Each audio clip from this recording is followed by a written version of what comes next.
อืมเมามาอีกเมามาคู่มือโอ้ยจะมันขักไหล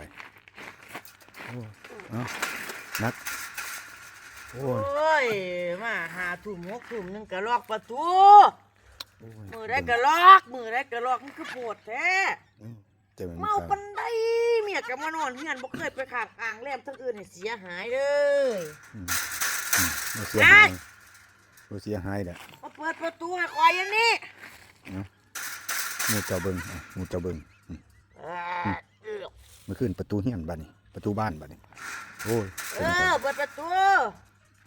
เอ้า เอ อีหยังซั่นนี่อ้าวนอนล่ะ เออน อนอยู่นี่แล้วกูบ่หามนี่ เปิดประตู